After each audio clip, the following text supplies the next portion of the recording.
Welcome to the DVD. It's the ultimate podcast for women over 40 who are ready to take control of their health, ditch the diets, and lose weight for good. I am your host and coach, Danya Powers, and I'm super excited to dive into today's episode. Let's say you are crushing your weight loss goals all week. You are just killing it. And then Friday night hits, stress, exhaustion, or even just boredom kicks in. And before you know it, you are elbows deep in a whole bag of chips and ice cream, or both, promising yourself you'll start fresh on Monday. Does that sound familiar? Today's episode, we're going to break down why emotional eating even keeps happening for you, and when you're motivated, that's when you go, and then when you're unmotivated, emotional eating happens. How your brain is wired for comfort eating, how to rewire it, and the exact steps to break the cycle for good. So if you've ever found yourself eating when you're not hungry, this episode is for you. Go ahead and grab some water, have a seat, get comfy, and let's dive into this. What is emotional eating? You know, emotional eating is not actually about food, and it's really hard to convey that, but if you will really hear me, it's never actually about food. It's about what the food is doing for you emotionally. So the signs that you're emotionally eating, and these were mine.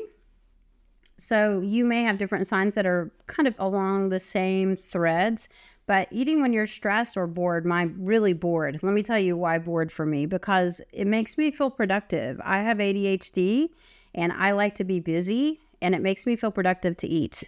And so when I was eating, if I was turning to food and emotionally eating, it was because I was bored, because I felt like I needed to feel productive. So boredom is a reason. Loneliness is a reason. Feeling overwhelmed because life is just hitting you really hard. You may emotionally eat when you feel out of control around certain foods. I've had clients be like, I can't have chocolate chips in my house. And I'll be like, you know what you're going to do? You're going to go buy a bag of chocolate chips and you're going to eat chocolate chips every day. You know why? Because that food does not control you. Or I had one client that was like, I can't control myself around ice cream. And I'm like, great. You're going to eat a whole tub of ice cream every day. And we're going to do that until you understand that that food does not control you. And that sounds crazy to do that. But what you have to learn is that there's not a food that you have to leave off limits. And we're going to talk about that. You also may be craving specific comfort foods, not just hunger. Like, I've got to have mashed potatoes and gravy. I have to have that, right? So it's not just about willpower. It's about how your brain's been trained to handle emotions through food. Let's break that down. Why does your brain crave comfort foods? Comfort foods. I say that very loosely. We're going to talk about that in a minute. Your brain is like a toddler throwing a tantrum. So just picture that for a second. You've been in the Walmart. Your kid is like, I would like a lollipop. And you go, no. And then all heck breaks loose. You got this kid throwing the fit in the aisle, screaming his head off. And the very first thing you want to do is be like, here's your lollipop. Shut up. All we got to do is get out the door, right? It wants instant relief. That is your brain. And food is the easiest way to get that. So the science behind it is you've created this dopamine reward loop for yourself, where it was created for you early on in your childhood. Your brain releases dopamine, the feel-good hormone. And when you eat comfort food, it learns stress equals eat equals feel better. That's what happens. You have this little loop that you've created for yourself. Or you have a habit loop. Every time that you use food to cope, you reinforce that habit. Does that make sense? I just need to eat this. If I'll eat this, I'll be able to get through. I'm going to get the Blizzard from Dairy Queen, and I'm going to get through. Past associations. If you grew up associating with food with love, safety, reward, that is me. Ice cream after a bad day, those sorts of things. Your brain still sees food as emotional support, because that's what we've trained it to do. We've trained it to be that, very bad acting toddler in the middle of Walmart. Emotional eating equals putting a Band-Aid on things. What do I mean by that? Imagine that your emotions are like a leaky pipe. If you've ever had a leaky pipe, if you put a Band-Aid on the leaky pipe, what is going to happen? Eventually that Band-Aid is going to fill up, it's going to overflow, and now you would have to go get another Band-Aid and put it on the leaky pipe. It might stop the leak temporarily, but the problem is still there, right? So the next time the emotions flood in, you just go grab another Band-Aid and then another Band-Aid until suddenly your kitchen is flooded and you don't actually know how to stop it. The real solution is to stop patching it with food and fix the actual leak. There's a really great book. I think it is called Kill the Spider. And it's a book about having these trigger things happen in your life. And if you imagine that they're cobwebs and you have all these cobwebs, so you have like a trigger reaction to, overeating would be an example. So you go to a potluck and you're like, oh, I haven't been around this food in forever. So you fill your plate up not once, not twice, but 3 times, right? Because you have this cobweb hanging over you. Why do you do that? Well, you actually have to go back through that cobweb, locate the actual spider attached to the cobweb and kill it. So it's kind of that same concept. How do we fix this for good? The first step is to identify your triggers. If you've never kept a food journal for a week, it's really important that you write down when cravings hit and the emotions that you have attached to that craving, because there's a purpose behind it that you have taught yourself in your past, okay? Common triggers are stress, loneliness, boredom, frustration, anxiety, problems at work, etc. Once you see the patterns, you can start disrupting them. Anytime that you see a pattern, you can be like, oh, I see the pattern. I see where it's coming from. That's huge. That's actually very empowering. So how do we interrupt that habit loop? So the 5-minute rule, when a craving hits, set a timer for 5 minutes, whether it's on your phone, wherever it is, set a timer for 5 minutes, grab 16 ounces of water, chug it, and then ask yourself, am I hungry? Am I actually hungry? What am I feeling right now? What do I really need? What do I really need? And if you still want food after 5 minutes, go ahead and have it. But this is how I want you to have it. I will tell my divas all the time, I'll be like, go ahead and if it's the cookie, let's say it's a cookie and you really, really want the cookie. Well, by golly, when you start eating that cookie, you enjoy that cookie. You spend some time, you light a candle with that cookie because you were trying to really savor the cookie. Scientifically, we enjoy the first 3 bites of food. After those first 3 bites, it's just emotion, a motion, not emotion, a motion that you're just finishing it out. Well, I don't want to waste it, right? Just finishing the cookie. So those first 3 bites, you savor, you know what I mean? Spend some time with that cookie, enjoy that cookie. And then if you still are craving cookies after that, you kind of have to give yourself a moment to pause, go grab another drink of water and to see if you're just dealing with some emotion, right? Sometimes we really just want a cookie. And it's okay to eat a cookie. I want to make sure you know that. Most of the time, cravings disappear, though, when we give ourselves a moment to pause. We want to replace food with real comfort. Real comfort means, for stress, go for a walk. Go for a walk. 10-minute walk does a world of wonders for our mental health. Physically, if you're doing a 10-minute walk consistently over time, that helps you lose weight. It's a great option when you are really feeling stress. Another way to deal with stress, one of my clients loves to journal, and she has journaled for years.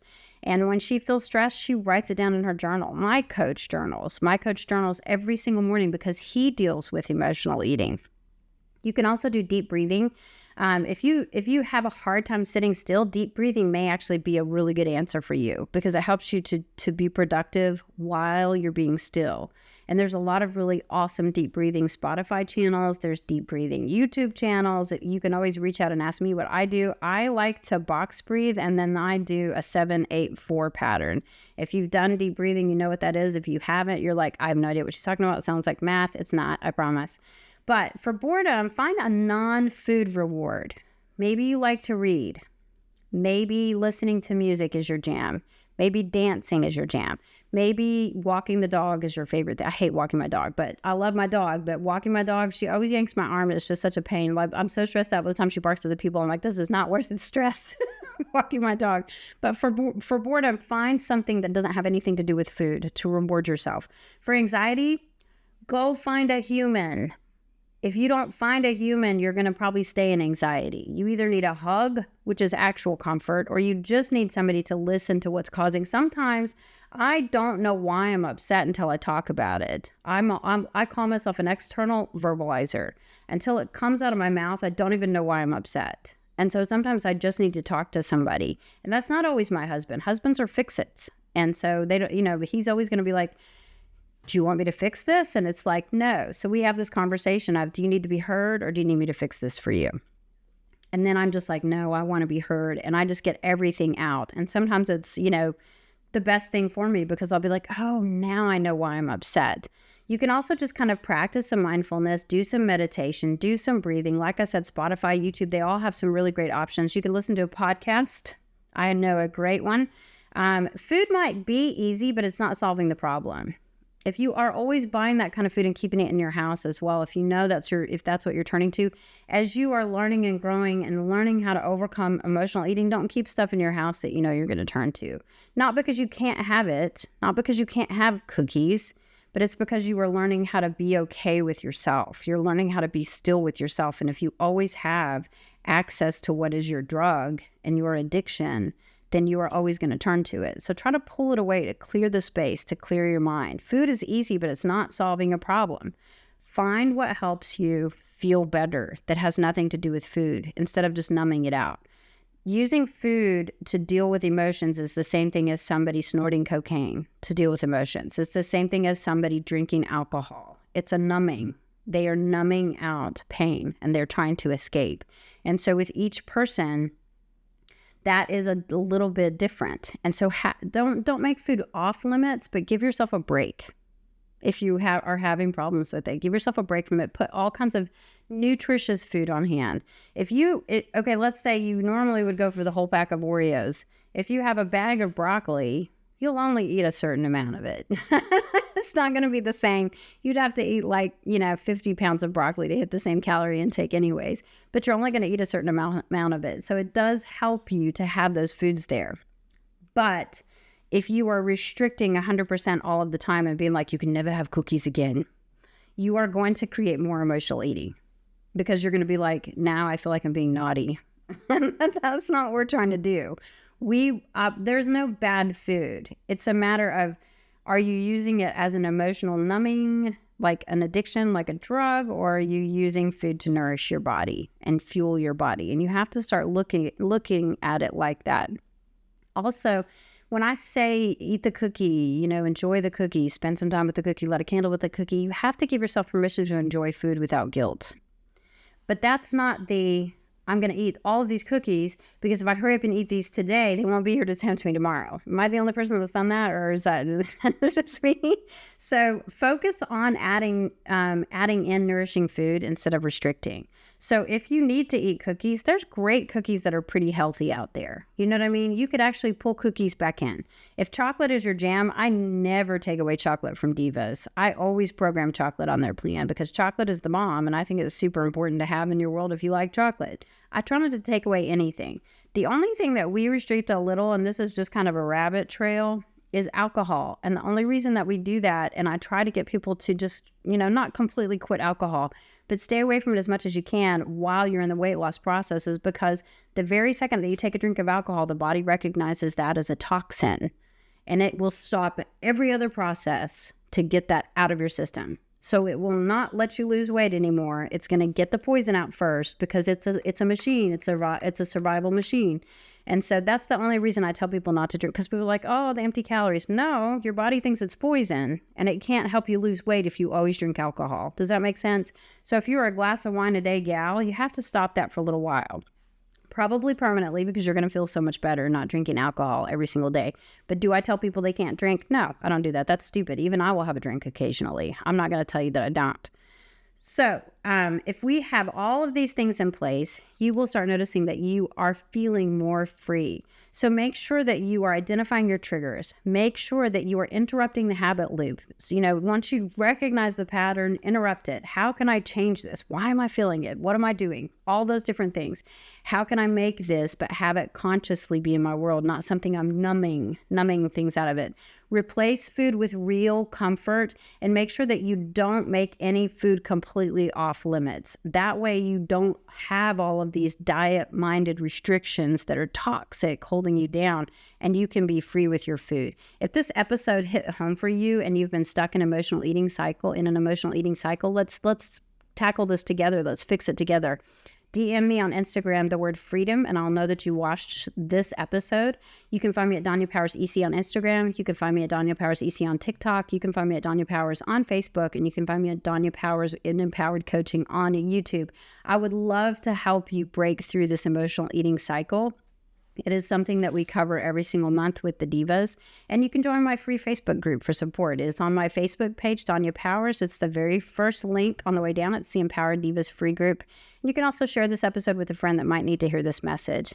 But until next time, stay strong, stay consistent, and stay fabulous, my divas. Thanks for tuning into this latest episode of the Diva Deets. If this helped you and you found it valuable, share it with a friend who needs to hear it. Ready for more support? Join my free Facebook community or join my coaching community. The details are in the show notes. Don't forget to subscribe, and until next time, stay strong, stay consistent, and stay fabulous, my divas.